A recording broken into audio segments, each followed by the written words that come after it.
At the beginning of the story, Oak, who's both a gambler and connected to multiple gangs, finds himself on the receiving end of a beating from two gang members. Just as things seem bleak for Oak, in steps Hisu from Guam. Hisu is not just another gangster, he's renowned for his thoughtful actions and charismatic presence. A single intense glance from Hisu is enough to send shivers down Oak's spine, making him reconsider his allegiances. It even pushes him to think about betraying his own boss, Yanggong. Now Yanggong is no ordinary boss. He's feared throughout Busan for his ruthlessness. Interestingly, while Hisu may have a fearsome reputation, he also has a softer side that makes him endearing to many. The local residents, recognizing his compassionate side, often approach him for assistance with their issues. One day after engaging with the locals, Hisu makes his way to Ms. Crew's hotel. However, he's met with a shock. The hotel has been vandalized, and it's evident that Yanggong's crew is behind this. Mr. Sun, who is the head honcho of Hisu's gang, is in a state of panic upon seeing the destruction. He fears this might be the spark that ignites a full-blown gang war, but Hisu, always the voice of reason, suggests a more diplomatic approach. Rather than retaliating, he believes it would be wiser to open a dialogue with Yanggong. This decision garners the full support of Mr. Sun. However, not everyone is on board with this plan. Hisu's nephew, for instance, is filled with jealousy and envy. His uncle's deep trust in Hisu is evident when Hisu boldly walks into Yanggong's headquarters all by himself. Despite the evident danger and hostile environment, Hisu's courage never wavers. Upon meeting, Yanggong, despite having a smaller crew, exudes confidence. In their discussion, Hisu emphasizes that his involvement with Oak was never meant to be a provocation. It was all an unfortunate misunderstanding. Hisu's intention is clear: to avoid further conflict and find common ground. The story takes another turn when Yanggong brings up the topic of drug trade. He offers Hisu and Mr. Sun a proposal to simply allow the distribution of a drug called magic powder within their territory. This is unfamiliar territory for Hisu and his crew, as they've always stayed clear of drug-related business. Unsure about this new venture, Hisu seeks advice from Mr. Sun. Mr. Sun, however, is adamant. Drugs are off the table, no matter what. Hisu is caught in a tight spot. He's buried under a mountain of debt, owing hundreds of millions to a notorious loan shark named Hong. The clock's ticking, and Hisu needs to find a way to repay the money quickly. Hong's reputation precedes him. He's known for being ruthless. While he gives Hisu some leniency out of respect for his standing in the gang, he doesn't hold back on threats. If Hisu tries to flee or fails to repay, he could lose more than just money. He could lose his life. Looking for a way out, Hisu pays a visit to a friendly gangster boss, Yanggong. Despite being involved in the gritty world of organized crime, Hisu's personable nature means he maintains relatively friendly ties with most. Over a casual meal with Yanggong, the conversation veers towards the lucrative world of gambling. Yanggong is convinced that there's a fortune to be made if they can get a stronghold on this booming market in Korea.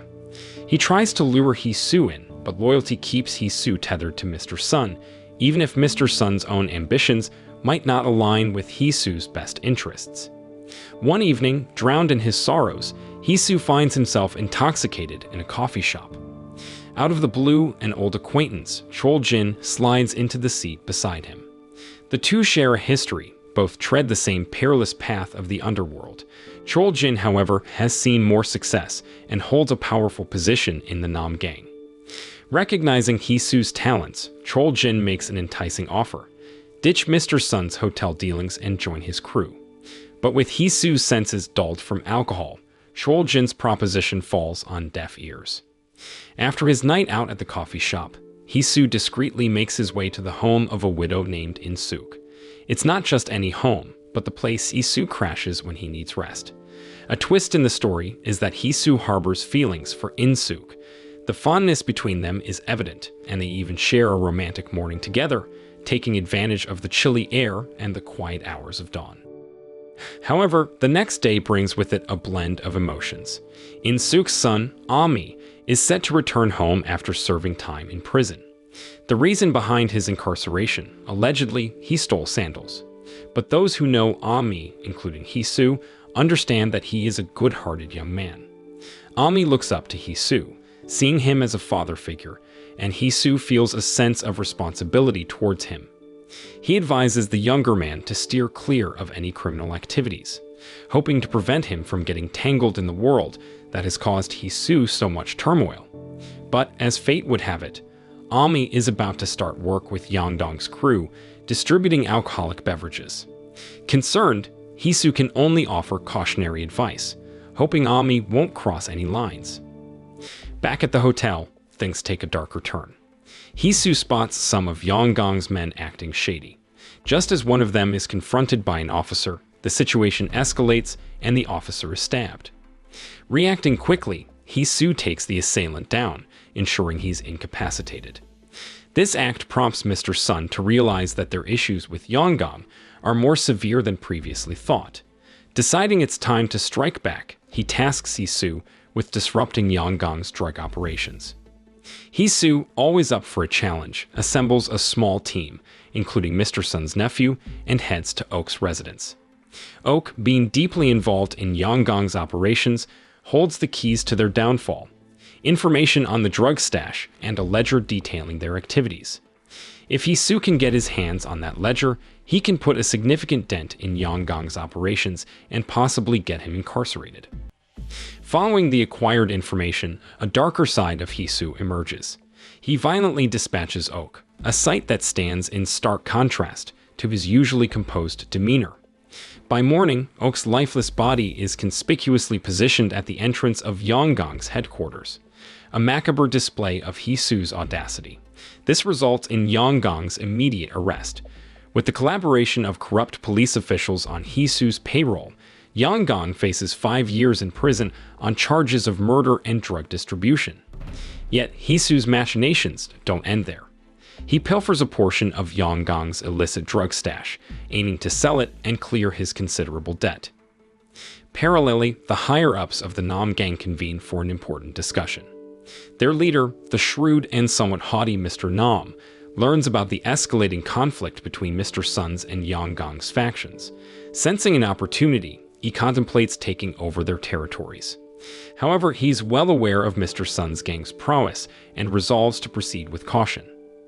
A peculiar scene unfolds the next night at Oak's residence. Mr. Sun's gang, including Hisu, the very person responsible for Oak's grim fate, gather to offer prayers. It's a strategic move to foster a positive image amidst the locals. To add to the complexities, the loan shark Han makes an appearance, not for mourning, but to settle Oak's outstanding debt. The dynamics intensify as members of the Nam gang, led by Mr. Nam, also join. Despite the underlying tension, they maintain a facade of harmony with Mr. Sun's crew. Chol Jin's demeanor mirrors this deceptive tranquility. Outwardly cordial with Hisu, he's privy to more information than Hisu realizes. The Nam gang has been discreetly monitoring both Mr. Sun's and Hisu's activities. Chol Jin is well aware of Hisu's role in Oak's demise and Yangdong's subsequent imprisonment. For Hisu, this revelation is unsettling. He believed his actions were covert, but now it's clear that walls indeed have ears. Hisu's transition from the tumultuous world of gangs to the equally risky domain of gambling indicates his relentless pursuit of wealth. This shift isn't driven merely by ambition, but also by necessity. He feels the mounting pressure of debts and the urge to provide for In-suk, with whom he sees a future. Mr. Sun's pragmatic approach to Hisu's departure underscores his shrewdness. Recognizing Hisu's desperate need for financial stability, he leverages this transition to secure a continuous revenue stream for himself, without incurring any risk. This arrangement typifies the exploitative tendencies seen in the underworld, where loyalty can easily be overshadowed by self-interest. Upon leaving the gang, Hisu seeks solace and stability in In-suk's home, a symbol of a domestic life he yearns for. In-suk, through her warm dinner gesture, highlights her acceptance of Hisu's controversial past and present. Meanwhile, Ami's anecdote about Hisu's past displays a mix of reverence and a hint of warning about the lengths Hisu might go to when provoked. As Hisu delves deeper into the world of gambling with Yangdong, his escalating success catches the attention of the ever-opportunistic loan shark, Hong. This nexus between gambling and predatory lending isn't surprising. For Hong, investing in Hisu's venture offers dual benefits: guaranteed returns and control over Hisu's operations. Hisu's swift agreement is a testament to his pragmatic approach to business, ever willing to compromise for the sake of financial gain. The exponential growth of their gambling empire necessitates territorial expansions, which often involve confrontations with rival factions or unwelcoming localities. In this realm of territorial combat, Ami emerges as a potent force.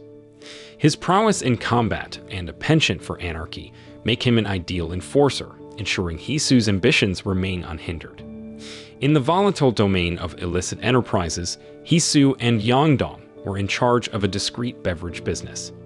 Unexpectedly, their operation was ambushed by Mr. Nam's team. This assault resulted in many of their members being injured, including Ami. It was puzzling for Hisu, as he had always maintained a distance from Mr. Nam's operations.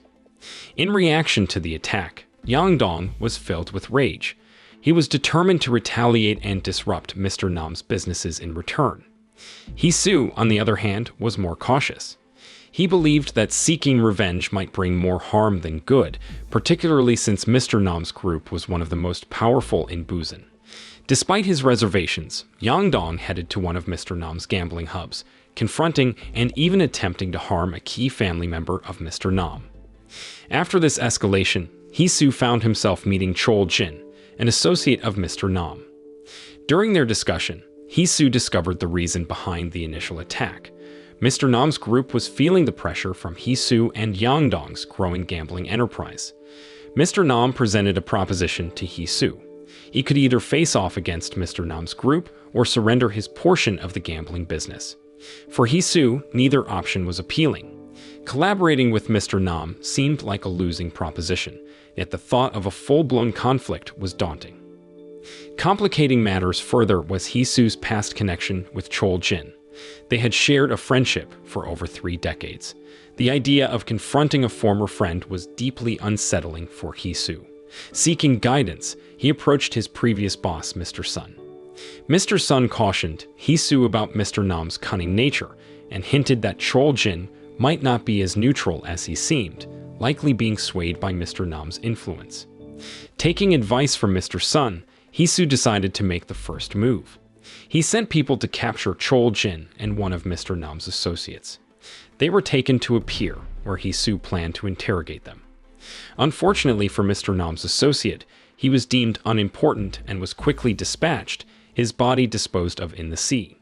But Chol Jin was another story. During their intense conversation, Chol Jin tried to paint a different picture for Hisu. He hinted that the real conflict was between Mr. Nam and Mr. Sun, vying for control of territories. To him, Hisu was simply a pawn in their power play. Chol Jin also claimed that he truly cared for Hisu and even promised to concede territory if his side came out on top. Moved by his words, Hisu let Chol Jin go. However, Chol Jin's intentions weren't as noble as they seemed. He secretly orchestrated a plan to free Yangdong, someone Hisu had previously locked up. Once out, Chol Jin assisted Yangdong in reclaiming his drug operations by eliminating Mr. Sun's followers. In a brutal act of violence, Yangdong went as far as forcing a sea urchin into the mouth of one of Mr. Sun's men. Word of Yangdong's actions reached Hisu. The same police that once supported him now informed Hisu that Yangdong was backed by a powerful ally, Mr. Nam's group. The police didn't want any part in this messy conflict, and to make matters worse for Hisu, even Yangdong, his trusted ally, refused to join the fray. It soon became clear that Yangdong had been collaborating with Chol Jin, benefiting from his association with Mr. Nam's powerful group. Yangdong had even acted on Chol Jin's directions when he attacked Mr. Nam's gambling facility. It was becoming apparent that Chol Jin was a master strategist, always thinking 2 steps ahead and not above betraying those close to him. In the meantime, Hisu came home the next day and talked to Ami, who was healing from a stab wound. He warned Ami about the dangers he faced, but made him promise not to seek revenge, even if something bad happened to Hisu. Ami agreed, but on one condition, that Hisu starts calling him son. After all, Ami knew Hisu would one day marry his mother. This warmed Hisu's heart, and he happily agreed. Then, Hisu went to meet with Yanggong. Instead of finding a solution, Yanggong offered him a deal to join Mr. Nam. He even suggested that Hisu should take over Guam by eliminating Mr. Sun, but Hisu wasn't interested and left without saying much. His next stop was to see Mr. Sun, trying to convince him to end the ongoing war with Mr. Nam. But Mr. Sun had his own ideas. He blamed Hisu for not taking out Chol Jin, calling him the most cunning among all gang members. Despite Hisu's attempts, Mr. Sun was determined to continue the battle, no matter the cost. Before Hisu left, Mr. Sun gave him a gift for his upcoming wedding to In-suk. Meanwhile, Jenny was in trouble. She was forced into a situation with a man she didn't know, and when she resisted his advances, he hurt her. This news reached Ami, who was furious, especially since Jenny was his girlfriend, and she was now in bad shape. Determined to get justice, Ami decided to confront the man responsible, even knowing that he was one of Mr. Nam's men. He found out that this man was hiding in a gambling den. At the same time, Hisu and his crew were desperately searching for Ami. They soon found him severely injured by the side of the road.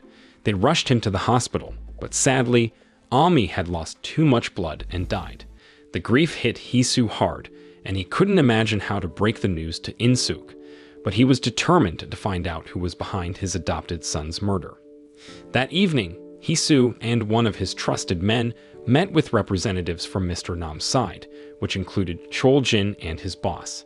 Hisu hoped to broker peace between Mr. Sun and Mr. Nam to avoid a full-blown gang war.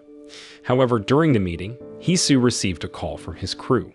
They had interrogated Ami's murderer, who revealed that Chol Jin was the mastermind behind the killing.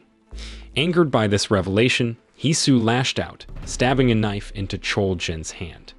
The situation escalated quickly when Chol Jin's reinforcements arrived. In the chaos that ensued, Chol Jin shockingly killed his own superior, solidifying his position as Mr. Nam's right-hand man. Hisu awoke the next day, bandaged and surprisingly still alive. It turned out that Chol Jin had ensured he received medical care. When the two spoke, Chol Jin expressed remorse for Ami's death and revealed he had been given an ultimatum by Mr. Nam: kill Hisu or Ami. Choosing to spare his old friend, Chol Jin had tragically decided on Ami. Chol Jin suggested that Hisu return to Guam and reclaim his territory there. Shortly after their conversation, Chol Jin went to bid farewell to Mr. Sun, who was fishing.